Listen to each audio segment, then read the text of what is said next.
नमस्कार, स्वागत है आप सभी का कार्यक्रम सलाह मशवरा में। हम अपने इस कार्यक्रम में आपको देश प्रदेश की जानी मानी हस्ती से रूबरू कराएंगे और जानेंगे उनके व्यक्तिगत जीवन के साथ उनके प्रोफेशन से जुड़ी कई बातें। साथ ही हम उनके अनुभव के आधार पर करेंगे सलाह मशवरा। तो चलिए शुरुआत करते हैं आज के कार्यक्रम की।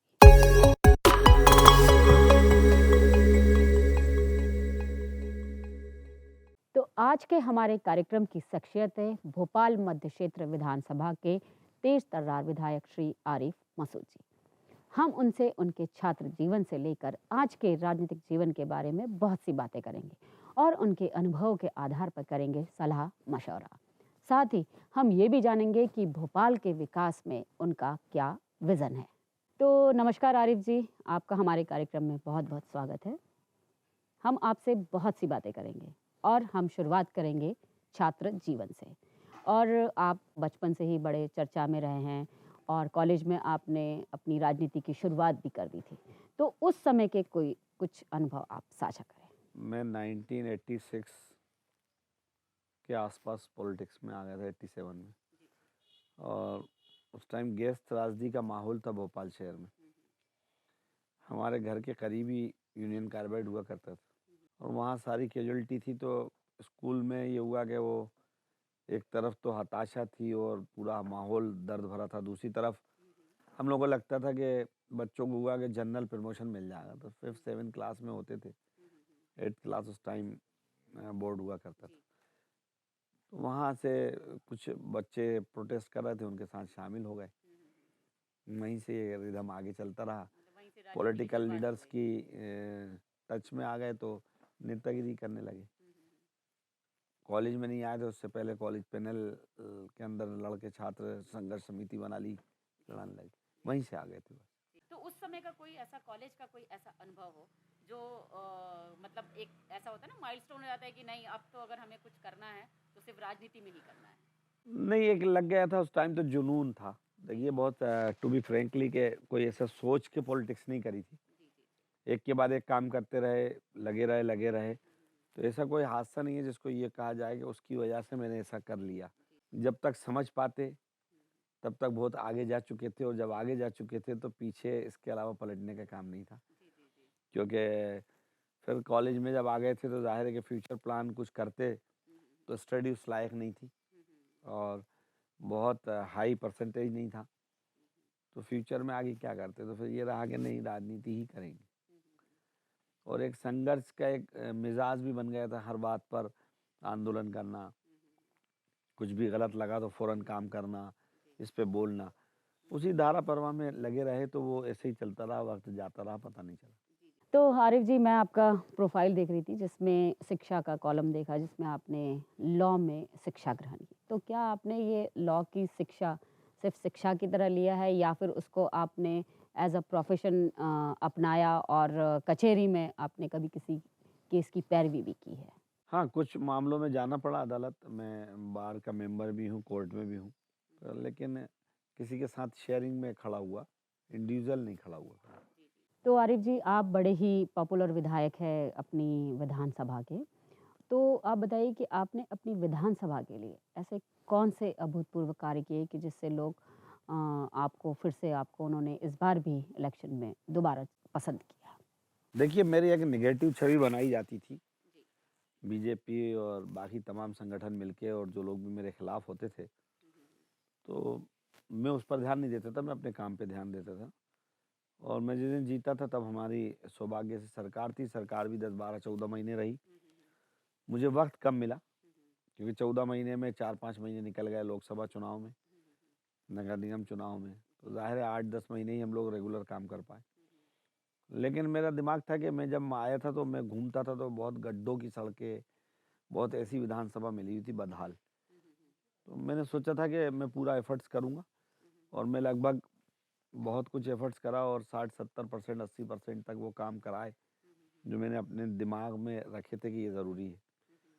फिर भी बहुत सारे काम रह गए। अब दूसरा अवसर मिला है तो इंशाल्लाह पूरी कोशिश करेंगे। अभी तो बड़ी ओह-पोह स्थिति है गवर्नमेंट की, लेकिन अधिकारियों से बात करी है कि जितने पेंडिंग वर्क हैं उसको जल्द से जल्द कराया जाए। तो आरिफ जी, आप पिछले टर्म में जब विधायक रहे उस समय 1.5-2 साल तक कोरोना महामारी का दौर चला। तो उस समय सभी ने कुछ ना कुछ लोगों की सेवा की। लेकिन क्या कोई आपने भी ऐसा कोई काम किया जिससे आपको लगता है कि हाँ, वाक़ई मैंने अपने दायित्व का निर्वाह किया है और आपको दिली तसल्ली मिलती हो आज भी? देखिए वो मेरे को मजबूरीवश चुनाव में बताना पड़ा था और वो इसलिए बताया था कि सामने वाला बार-बार ब्लेम करते थे एक कम्युनिटी को लेकर। तो मैंने उस पर सवाल खड़े करे थे कि लोग ये जवाब देंगे कौन नेता कहाँ था? मैं एक ऐसा विधायक था जिसने लगभग 17 या 12 करीब कुछ किचन सेंटर चलाए, जो रेगुलर चले। इसी तरह एक-एक गली मोहल्ले में जब बिल्कुल लॉकडाउन था, तो मेरे ऊपर कई जगह मामले भी जो दर्ज हुए, कोरोना की गाइडलाइन तोड़ने के हुए। मुझको डीआईजी और कलेक्टर उस टाइम के मना करते थे कि आप ना जाएँ यहाँ पे। लेकिन मुझे लगता था कि लोगों को ज़रूरत पड़ रही है, हम कुछ दे नहीं सकते, तो इनके साथ खड़े हो जाएँगे तो शायद इनको बल मिलेगा। तो इसलिए कई जगह हमने गाइडलाइनें भी टूटने दी लेकिन हम गए और खड़े हुए लोगों के साथ। तो ये सारे काम रहे, दवा की ज़रूरत थी, हमने बहुत सारे जगह पर कैंप लगाकर काढ़े की एक दवा जो आयुर्वेदिक वालों ने बनाई थी, उसको कराया। तो ऐसे बहुत सारा था कि मैंने पब्लिक का साथ छोड़ा नहीं। मैंने लोगों से कहा भी था कि मुझे आप देखिए, आपने 5 साल मुझको देखा है, अगर लगता है कि मैं ईमानदार हूँ और अच्छा हूँ तो मुझे दोबारा मौका दीजिए। तो धन्यवाद दूँगा कि जनता ने मुझे अपना बनाया और जो मोहब्बत मैंने उनके साथ शेयर करी थी, वो उन्होंने मुझे रिटर्न करी। तो आरिफ जी, आपको बहुत-बहुत बधाई कि आप भोपाल मध्य क्षेत्र विधानसभा के दूसरी बार भी विधायक बने। लेकिन अब मैं जानना चाहूँगी कि जो आपकी ये जो विधानसभा है, इसमें आपका पुराने भोपाल का भी कुछ क्षेत्र आता है और नए भोपाल का भी कुछ क्षेत्र आता है। लेकिन मेरा जो प्रश्न है वो पुराने भोपाल को लेकर है कि पुराना भोपाल हमेशा से ही अस्त-व्यस्त रहा है और आज भी अस्त-व्यस्त है ही कई जगह पर। लेकिन आपने ऐसे कौन से काम किए जहाँ पर लोगों को ख़ास ज़रूरत थी और जिसको आपने पूरा किया और लोग उसको याद करते हैं? देखिए, वो उसमें तो नए और पुराने की जो गैप था, वो मैंने ख़त्म ही कर दिया और नए में भी कई जगह डेवलपमेंट के नाम पे सिर्फ़ कहा जाता था, वर्क नहीं था। कई रोड्स ऐसे हैं, मैंने बुकलेट छापी थी, मैंने आपके बीच बुकलेट लेके आया हूँ। ये बुकलेट्स हैं, मैंने इसीलिए चुनाव के दौरान पूरी छापी। ये कोई ऐसा विधायक होगा जिसने पहली बार ये मेरे 13 वार्ड होते हैं, तो 4-4 वार्ड और नए भोपाल के 5 वार्ड, ऐसे 3 मैंने 13 जगह बुकलेट छापी और मैंने बँटवाई थी। तो मुझे पुराने में भी 20-20, 25-25 साल से रोड बनी भी नहीं मिली कि ये 25 साल से नहीं बनी, 20 साल से नहीं बनी। तो वही नए में भी कई जगह था। ऐसा नहीं था कि पुराने में नहीं था और नए में नहीं था। तो मैंने हर जगह वो गैप ख़त्म करा और नए और पुराने गैप को ख़त्म करके सभी जगह काम शुरू कराया। संजीवनी क्लिनिक का प्रावधान हुआ करता था, उसका यूज़ किसी ने नहीं करा था। मैंने अपने दौर में आके 8 संजीवनी क्लिनिकें बनवाई, सब जगह पर। एक बहुत बड़ा काम था कि स्लम एरिया के अंदर जो सबसे ज़्यादा परेशानी थी, वहाँ मैं बच्चों को देखता हूँ कि कोचिंग नहीं है वहाँ। बच्चे स्कूल से आते हैं, घूमते-फिरते हैं, मस्त-आते हैं। दूर की वजह से जा नहीं पाते, गरीब बच्चे हैं।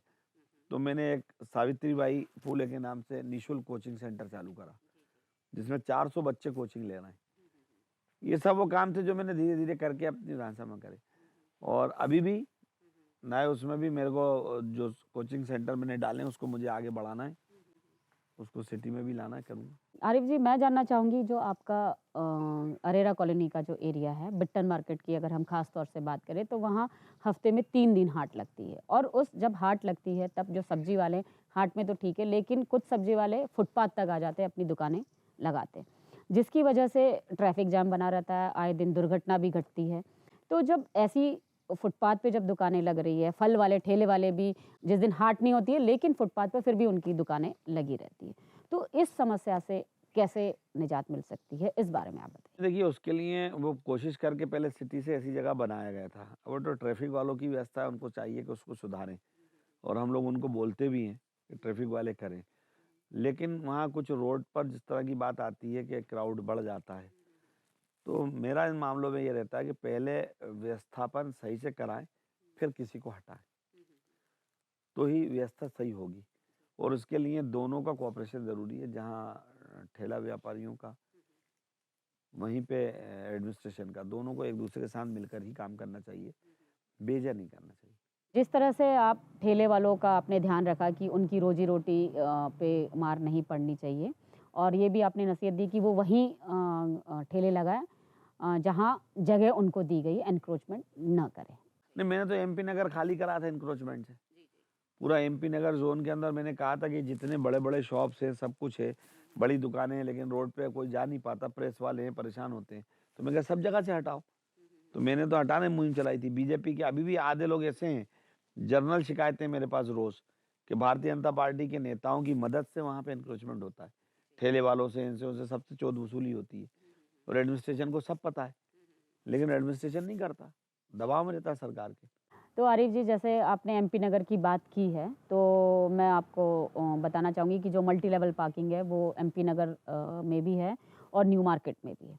लेकिन हम देखते हैं कि ये दोनों मल्टी लेवल पार्किंग जो है ये सरकार की बहुत अच्छी योजना है और जिसमें लोगों ने गाड़ियाँ पार्क करनी चाहिए, लेकिन दुर्भाग्य है कि लोग वहाँ गाड़ी पार्क नहीं करते हैं बल्कि सड़कों पर ही खड़ी कर देते हैं, जिससे देखते हैं कि आए दिन ट्रैफिक जाम रहता है, लड़ाई झगड़े होते हैं, चालान होता है और जो जिनकी दुकानें हैं, सीट कवर वाले हो गए या कार डेकोरेशन वाले, वो अपनी गाड़ियाँ सड़कों पर ही रहकर ठीक करते हैं, जिससे आप भी समझ सकते हैं कि बहुत ज़्यादा ट्रैफिक जैम की स्थिति बनी रहती है। तो आपको क्या लगता है कि इस जो परेशानी है जो लोगों को हो रही है, इससे कैसे निजात मिल सकती है? आपके पास इसका क्या सॉल्यूशन है? मैंने सुझाव दिया था नगर निगम वालों को कि इसको सारे दुकानदारों से बात कर देखिए, मैंने फिर कहा ना कि बजाय दादागिरी और लठ के दम पे अगर हम बात के ज़रिए, डायलॉग्स के ज़रिए कोशिश करेंगे तो इन सब चीज़ों में सुधार आएगा। हमने अपनी सरकार में ये कोशिश करी थी, हमारे टाइम पे मल्टी लेवल शुरू हुआ था, तो हमने तब करा था, लेकिन क्योंकि हमारी दुर्भाग्य से सरकार नहीं रही, तो मैंने कहा था कि इन सबसे बात करो, शोरूम वालों को रीज़नेबल उस पर इनको मंथली पे कराने के लिए दो। जब ये लोग आना शुरू कर देंगे तो ऑटोमेटिकली बाहर की पब्लिक भी इंटर करने लगेगी और हम अंदर के जो जोन है उसको नो व्हीकल जोन भी कर सकते हैं, तो भी ये प्रॉब्लम ख़त्म हो जाएगी। लेकिन वो प्रस्ताव को, क्योंकि ज़ाहिर है कि हमने प्रस्ताव अच्छा दिया है, तो गवर्नमेंट हमारे अच्छे प्रस्ताव को ज़रा देर से एक्सेप्ट करेगी। नहीं, लेकिन अगर अच्छा सुझाव हो तो ज़रूर एक्सेप्ट करेगी। जल्दी करना चाहिए, लेकिन करेंगे नहीं, मुझे मालूम है देर से करेंगे, करेंगे ज़रूर। तो आरिफ जी, आपकी इस बात से मैं थोड़ा बहुत तो सहमत हूँ, लेकिन फिर भी मैं एक सलाह देना चाहती हूँ कि जो मल्टी लेवल पार्किंग है, इसमें अगर सब लोग गाड़ियाँ भी अपनी खड़ी कर दें, लेकिन फिर भी उसमें इतनी जगह बचती है कि अगर इन कार डेकोरेशन वालों को वहाँ अगर जगह दे दी जाए कि वो वहाँ अपनी गाड़ियाँ खड़ी करके वहाँ काम करें, तो शायद कुछ हद तक इसका सॉल्यूशन निकल सकता है। इस बारे में आपका क्या सोचना है? मैंने कहा ना, सुइटेबल ढंग से अगर एडमिनिस्ट्रेशन चाहेगा हम भी भेज देंगे सुझाव। आपने अच्छी चीज़ बताई है, मैं भी उसको बोलूँगा कि एडमिनिस्ट्रेशन उस पर ध्यान दे और ये भी एक बहुत अच्छा काम हो सकता है। एक फ्लोर पे अगर उनको दे दें तो हमें एक तो रेंट भी मिलेगा, जो मल्टी लेवल पार्किंग का जो खर्च है वो निकलेगा और प्लस दुकानदारों को भी हो जाएगा। लेकिन एक और प्रैक्टिकल प्रॉब्लम है मल्टी लेवल पार्किंग को लेकर, वो ये है कि क्योंकि हमारा ऑफिस भी वहीं है एमपी नगर में, जो हम आए दिन देखते रहते हैं कि अगर मल्टी लेवल पार्किंग में गाड़ी खड़ी करते हैं तो वहाँ से ऑफिस तक आने में 10 से 25 मिनट ज़ाया होते हैं। तो क्यों ना ऐसा हो कि मल्टी लेवल पार्किंग के सामने ई रिक्शा की व्यवस्था हो जाए, जिसका मतलब ये एक ऐसी सर्विसेज मल्टी लेवल पार्किंग भी दे सकता है और अगर ई रिक्शा भी खड़ा रहे तो उसको भी रोजगार मिल सकता है और लोग ई रिक्शा की सर्विसेज को लेकर अपने ऑफिस तक सही समय पे पहुंच सकते हैं, उनको भी सहूलियत हो जाएगी और ई रिक्शा वाले को भी एक रोजगार मिलेगा। मैंने वो कहा ना, नो व्हीकल जोन जो कहा था, उसमें ई रिक्शा हम पहले ही लाए थे। हम लोगों ने पहले, अब तो प्रचलन हो गया, आज से 5 साल पहले जब ये कम था चलन इसका, तब मैंने कहा था इसको नो व्हीकल कर दीजिए और अंदर ई रिक्शा कर दीजिए, तो सबको आसानी रहेगी और काम भी। यही एक उसका हल है। तो आरिफ जी, यहाँ हम एक छोटा सा ब्रेक लेते हैं और ब्रेक के बाद आपसे बहुत सी बातें करेंगे और जानेंगे कि भोपाल के विकास के लिए आपने क्या सोचा है, आपका क्या विज़न है।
यहाँ तो वैसे ही महुआ में है। यहाँ की अलग ही खुशबू है।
सुरेंद्र माधवी।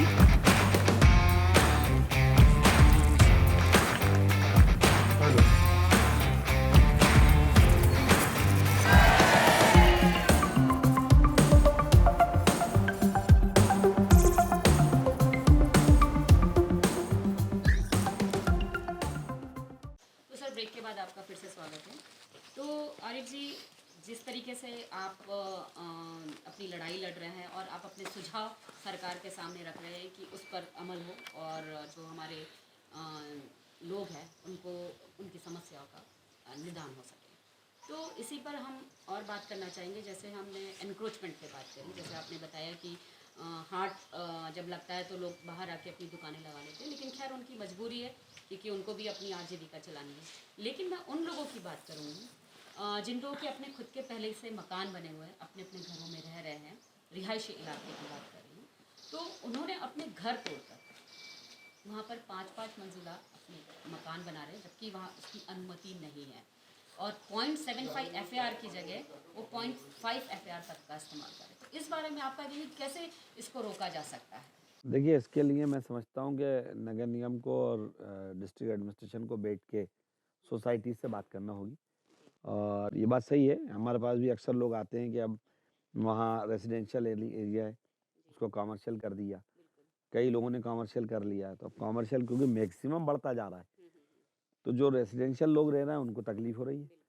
तो ज़ाहिर है कि अगर 15 मकान थे और उन्होंने कमर्शियल में से 14 लोगों ने कर लिया, तो जो एक रेजिडेंशियल वाला है वो प्रॉब्लम में आ जाएगा, क्योंकि ट्रैफिक भी बढ़ेगा। जब रेजिडेंशियल करेंगे, कमर्शियल करेंगे, तो कमर्शियल और रेजिडेंशियल में आपस में बराबर झगड़ा बना रहेगा। तो ये एफआईआर वाली शिकायत आ रही है, इसको लेकर एक आध दिन एडमिनिस्ट्रेशन के साथ मीटिंग करेंगे और उनसे चाहेंगे कि सोसाइटीज़ से बात करें, और सोसाइटीज़ से बात करके उस पे कुछ ना कुछ प्लान तय करें, जिससे इसका एक सही ढंग से सही हल निकालें, जिससे शहर का भी फ़ायदा हो और किसी को कोई नुकसान भी ना हो। तो सर जिस तरीके से आपने बताया कि कैसे 0.75 एफएआर का लोग इस्तेमाल उसको ना करते हुए 0.5 एफएआर तक इस्तेमाल कर रहे हैं, और जिस तरीके का कमर्शियल एक्टिविटीज चल रही है उसके लिए आप कदम उसके लिए उठाएंगे। सोसाइटी से बात करे बिना कुछ नहीं हो सकता। जी जी। अगर हमको पॉजिटिविटी अच्छे तरह से ले जाना है तो दोनों का साथ सेटलमेंट कराना पड़ेगा, और हम कोशिश करेंगे हमारी तरफ से, जो एक मेंबर के नाते हो सकता है कि मैं उनको एक अच्छे से एडवाइस करूं, और मैं गवर्नमेंट को भी बोलूँगा कि डिस्ट्रिक्ट एडमिनिस्ट्रेशन एक कॉमन बनाकर डिस्कशन करके इसका हल निकाले, लेकिन निकालना चाहिए, क्योंकि आज न कल जिस तरह से डेवलपमेंट बढ़ रहा है तो इस पर हमको बहुत स्मूथली और बहुत जल्दी करना पड़ेगा। एमपी नगर में हम अगर प्रॉपर्टी टैक्स की बात की जाए तो जहां अब मैं एग्जांपल ये दूंगी क्योंकि हमारा भी ऑफिस एमपी नगर जी। में है, तो जब नगर निगम के अधिकारी जो नए आ जाते हैं तो वो उन्होंने कहा प्रॉपर्टी टैक्स आपको इतने एरिया का देना है, जबकि हमारा जो ग्राउंड फ्लोर एरिया है वो 2900 स्क्वायर फीट है, लेकिन हमें प्रॉपर्टी टैक्स थमा दिया जाता है 4000 स्क्वायर फीट का। जब बिल- हमने उनसे ये कहा कि ये 4000 कैसे हो गया, तो कहते हैं कि ठीक है हम इसमें सुधार कर लेंगे। अब जब सुधार करने की बात आई है तो ठीक है, अब हम तो पत्रकार हैं, हमारे तो सुधार कर लेंगे, लेकिन जो सर दूसरे लोग हैं उनको कैसे निजात ये मिल बहुत सकती है? बड़ा आपने सवाल खड़ा करा सुषमा जी, और बहुत ज़रूरी है। इस पे मैं पिछले कमिश्नर जो थे उनसे बहुत मेरी एक दिन डिबेट हुई थी, और मैंने उनको यही बात करी थी। ये तो एक एमपी नगर नहीं, पूरे भोपाल की प्रॉब्लम है। और आपने सुना होगा कि नगर निगम ने पहली बार ऐसा करा था कि पानी बंद कर दिया था 10-10 दिन लाइनें जी। इलाके में। तो मैंने उस पर यही सवाल करा था कि ये आप एक तो बेजा लोगों पे टैक्स लगा रहा हो, फिर इतने इतने साल से पेंडिंग है, तो उनको आपको टाइम भी देना पड़ेगा। जी। तीसरा एक बहुत बड़ा घपला है। कुल मिलाकर क्या है कि नगर निगम ने बरसों से ढर्रा खराब था, जी। अब वो चाहते हैं कि एक बार में बस पैसा हमारे पास रिकवरी हो जाए। जी। तो उस रिकवरी में कोई भी जब्त में आ जाता है, कोई मापदंड मुझे इनके लगते नहीं है, ना ये उन मापदंडों पर ये काम करते हैं। जी। क्योंकि मैंने आपको बताया ना, ये पहली बार ऐसा हुआ था कि कई इलाकों की पानी की व्यवस्था खत्म कर दी थी, जबकि ये मानव अधिकार का हनन था, जी। ये ह्यूमन राइट्स नहीं था। मैंने कलेक्टर को बोला कि ये गलत हो रहा है, हम्म। आपको पैसा वसूलना है। अगर 20 मकान है और 6 पेड नहीं कर रहे हैं, या 6 ने करा और 14 ने नहीं करा, तो उन 6 का कैसे रोक सकते हो आप? जी। तो ये तो नहीं हो सकता ना। तो लेकिन अभी तो जैसी सरकार है वैसा काम चल रहा था, जैसे शिवराज जी ने कह दिया, जो कह दिया वो हो गया। और अभी तो मैं यही देख रहा हूँ कि कॉन्स्टिट्यूशन तो कहीं दिखता नहीं है, नियम कायदे कहीं दिखते नहीं है। अभी तो जो मंत्री मुख्यमंत्री कहते हैं वही मान लो। जी। और सर नगर निगम की एक और बात यह है कि प्रॉपर्टी टैक्स का तो मैंने आपको बताया है, दूसरा और वसूली का एक और लोग शुरू कर दिया है कि होर्डिंग का भी अब पैसा देना होगा। और जब होर्डिंग की बात आती है तो कहते हैं कि अच्छा ठीक है, जब उन्होंने कहा कि हम होर्डिंग का कैसे पैसा दें तो बोलते अच्छा ठीक है देख लेंगे, इसको कर लेंगे। मतलब इस तरीके की पूरा कहानी के चल रही पूरा है। नगर निगम भ्रष्टाचार में डूबा है, और अनफॉर्चुनेटली ये है कि जो मेयर बनी है उन्हें शायद एक विधानसभा के अलावा पूरे शहर की कोई चिंता नहीं है। जी। सब अपने अपने पे हैं। परिषद की बैठक में आपने देखा होगा 3-4-5 बैठकें हो चुकी हैं मेरे को जो देखते देखते। उन तीनों चारों बैठकों में केवल इस सड़क का नामकरण, इस इलाके का नामकरण, इसके अलावा भूमि पूजन और नामकरण के अलावा कुछ भी नहीं है, जी। कुछ भी नहीं है। तो नगर निगम का हाल बहुत बुरा है। लेकिन अब क्योंकि हमारी सरकार नहीं है, हम लोग तो विधानसभा में कह ही सकते। जी। जी। अभी सत्र आ रहा है, फिर कहेंगे ये बात, बिल्कुल उठाइएगा सर ताकत ये से सवाल। उठाएंगे। बिल्कुल सर। और सर मैं अब ये जानना चाहूँगी कि जो आपका विज़न है, जो आपका जो विधानसभा क्षेत्र है, उसमें आपको क्या लगता है कि क्या ऐसी चीज़ें हो जानी चाहिए कि जो वहाँ के रहवासी हैं, उनकी जो देखिए, समस्याओं का निदान हो सके? 3 समस्याएं बहुत बड़ी हैं जो मेरी विधानसभा ही नहीं पूरी सिटी के लिए बहुत ज़रूरी हैं। जी। इस पे मैंने लोकल एमएलए जो यहाँ से अब मिनिस्टर हो गए, विश्वास सारंग हो, चाहे कृष्णा गौर जी हो, मैंने एक दिन इन लोगों से कहा था कि भोपाल के लिए सोचिए, और भोपाल को ज़रूरत है सीवेज लाइन के लिए एक बजट लाने की। पूरे भोपाल की सीवेज की एक बहुत बड़ी समस्या है, इसको निकालने के लिए हमको सरकार से बजट लेना चाहिए कि इसका अलग से बजट दें ताकि पूरा भोपाल का सीवेज सिस्टम दुरुस्त किया जाए। जी। जी। इसी तरह हमें नल जल योजना हमने लागू करी है सरकार ने, लेकिन कॉलोनीज की प्रॉब्लम है बल्क कनेक्शन की। जी। सही कहते हैं वो बेचारे, उनके यहाँ लाके पानी डाल दिया था, कॉलोनी ले वो सर्व करे। नगर निगम के अधिकारियों को कन्विंस कर करके परेशान है, वो अपनी जिम्मेदारी लेना नहीं चाहते, क्योंकि अगर वो लेंगे तो उनको घर घर पानी पहुंचाना पड़ेगा। तो एक तरफ तो प्रधानमंत्री जी का बड़ा बड़ा एडवर्टाइज कि गांव देहात तक मैं नल पहुंचाऊंगा। वहीं सिटी में यह हाल है कि बल्क कनेक्शन को लेकर सोसाइटियों के झगड़े चल रहे हैं और कई बार मैं प्रभारी मंत्री और मंत्रियों से मिल चुका सोसाइटीज के साथ जाके, उस पर कोई हल नहीं है। तो ये एक बहुत बड़ा हल भोपाल के लिए होना चाहिए जी। कि बल्क कनेक्शन के मामले को भी करना चाहिए। इसी तरह प्रॉपर्टी टैक्स को लेकर जिस तरह की धांधली मचाई हुई है वो मापदंड होना चाहिए। और इन सब से हटकर बड़ा काम जो हमने करके छोड़ा था, जो लागू होने वाला था और हमारी सरकार चली गई, कि आज तक मास्टर प्लान, इतने साल हो गए मास्टर प्लान लागू नहीं हो रहा, जी, जी, जिसकी वजह से सारी बड़ी प्रॉब्लमें बहुत बड़ी उसकी वजह से बनी है। मास्टर प्लान आना चाहिए। बिल्कुल। जी हाँ, मास्टर प्लान के बारे में मैं आपसे पूछना ही चाह रही थी, वो आप ही ने कह दिया कि मास्टर प्लान जो अभी देरी से आ रहा है, अगर वो आ जाता तो शायद आप भी जो डेवलपमेंट अपने क्षेत्र में जो करना चाहते हैं शायद बहुत अच्छा कर बहुत कुछ पाते। खुल जाए। मास्टर प्लान सरकार को लगाने और कंप्लीट था, उस पर सारी चीजें हो चुकी हैं। बहुत फाइनली डिसीजन थोड़ा सा बचा है, डिस्कस करके लागू करें। जी, भाई कुछ भी आप लागू करेंगे, कुछ ना कुछ कमी रहेगी, उसमें क्या है, कमी रहेगी उसको दुरुस्त कर लेंगे। लेकिन एटलीस्ट कम से कम इतने साल से कमियों का और निराकरण ना कर पाने का ना मास्टर प्लान रोकें तो ये अच्छा नहीं है। जी, जी, जी, इससे भोपाल और राजधानी का नुकसान हो रहा है। जब हम दूसरे प्रदेशों में जाते हैं और वहाँ की राजधानियाँ देखते हैं तो तकलीफ होती है कि हमारी राजधानी इतनी पिछड़ रही। जी, जी। लेकिन उसके अलावा सर मैं ये जानना चाहूँगी कि जो ऐसा क्या आप चाहते हैं या क्या आपकी ऐसी प्राथमिकता है जिसको आप सबसे पहले रहकर करना चाहते हैं? देखिए अभी बहुत ज़्यादा परेशानी सिटी में सड़कों की है जी, और नगर निगम से हम लोग पूरी कोशिश कर रहे हैं, क्योंकि काम नगर निगम के पास या पीडब्ल्यूडी के पास है। जी। डामर रोड की बहुत बड़ी प्रॉब्लम है सिटी में, हुँ। जिसकी वजह से डस्ट बहुत उड़ती है, लोग परेशान हैं। हुँ। तो वो बहुत ज़रूरी है। और चौक क्षेत्र का भी एक डेवलपमेंट हम बहुत ताकत से करना चाहते हैं। वहाँ पार्किंग की व्यवस्था बराबर बनी हुई है। जी। व्यापारी भी परेशान है, शहर का हर व्यक्ति चौक ज़रूर जाता है, हुँ। उसको भी ठीक करना है।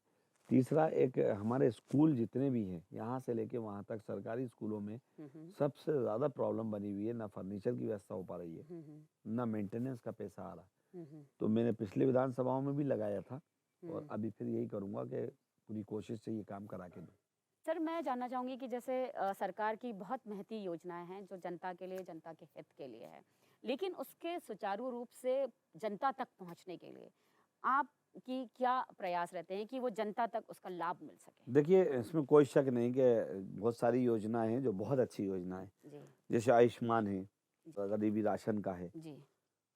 बहुत ऐसी योजना है। लेकिन इसमें बहुत बड़ी दिक्कत है, हम समय समय पे हम चेताने का काम करते हैं, क्योंकि एक जनप्रतिनिधि होने के नाते हमारा यही काम है कि जो सरकार ने योजनाएं दी, चाहे मुख्यमंत्री योजना हो चाहे प्रधानमंत्री योजना हो, जी, उनका उद्देश्य केवल जनता को लाभ पहुंचाना है, किसी तरह जनता उससे लाभान्वित हो। जी, इन योजनाओं का मकसद ये रहता है कि एक आम आदमी उससे जुड़े।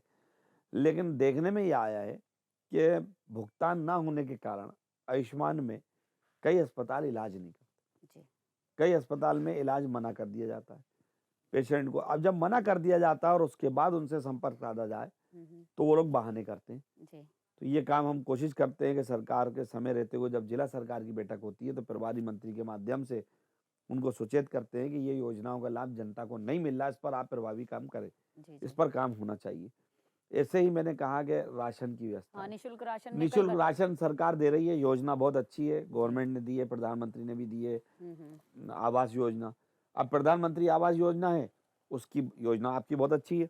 मेरी विधानसभा है, मल्टियाँ बनाई है प्रधानमंत्री आवास के नाम से, जी, उस योजना के जरिए आपने दे दिया, लेकिन कोई रख रखाव नहीं है उसका, नगर निगम मेंटेन नहीं कर रही, जी, लोगों से आपने पैसा भी ले लिया, हुँ।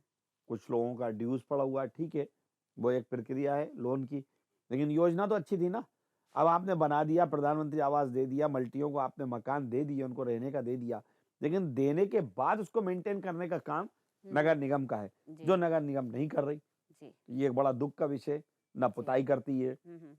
ना सीवर सिस्टम ठीक करती है। हुँ। हम बार बार कहते रहते हैं, बड़ा मुश्किल काम शुरू हो पाता है, जी, तो इससे फिर योजनाओं के ऊपर प्रभाव पड़ता है, वो योजनाएं बदनाम होने लगती हैं। जी, जी। इसी के कारण विपक्ष को फिर कहना पड़ता है कि ये योजना खराब है, ये योजना खराब है। हाँ, ये तो हम जनता चाहेंगे कि सरकार की अच्छी योजनाएं, उसका लाभ जनता को मिले, हुँ। लेकिन उसमें जो कमी आ रही है उस सुझावों को भी सरकार को मान लेना चाहिए। जी, इसी तरीके से जो निःशुल्क राशन की जो आपने बात की है, गरीबी रेखा से नीचे वाले लोगों को मिलना चाहिए, लेकिन उसमें भी कहीं न कहीं घपला होता है कि गरीबी रेखा वाले जो लोग होते हैं, उनको नहीं मिल पाता है और कुछ लोग ही अपने राशन कार्ड्स बना इस लेते हैं। पे एक बहुत बड़ा मैं समझता हूँ जांच होना चाहिए, और ये राशन की दुकान वालों ने जिस तरह से एक बिल्कुल बहुत बड़ा माफिया बना रखा है, गरीब तक कुछ पहुंच नहीं रहा। और दुकान वाले छोड़ो, दुकान से हट के जो भंडार जहाँ से आ रहा है वहां पर भी होना चाहिए, क्योंकि आपने एक अच्छी योजना दी है, गरीब को देने की दी है, जी। लेकिन पता चल रहा है कि उसके अंदर मिलाकर दे रहे हैं। जो गेहूं आता है वो सड़ा हुआ बट रहा है। जी।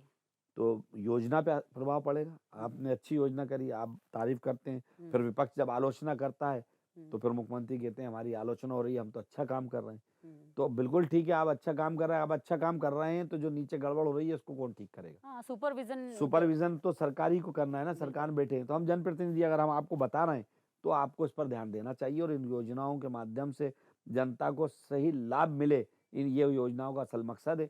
और उसमें जहाँ जहाँ गड़बड़ी हो रही है, हमारा काम है विपक्ष के होने के नाते कि हम उसको चेताएं।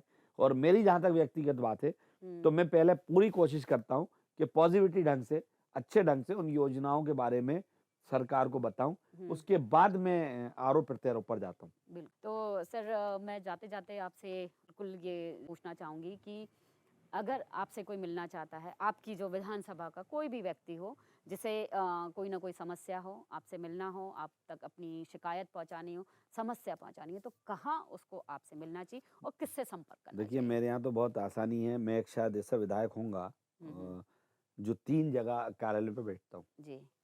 नए भोपाल में 11 बजे से ढाई से 3 बजे तक नए भोपाल में रहता हूँ, ताकि नए भोपाल की पुराने भोपाल तक आने के लिए दिक्कत ना हो।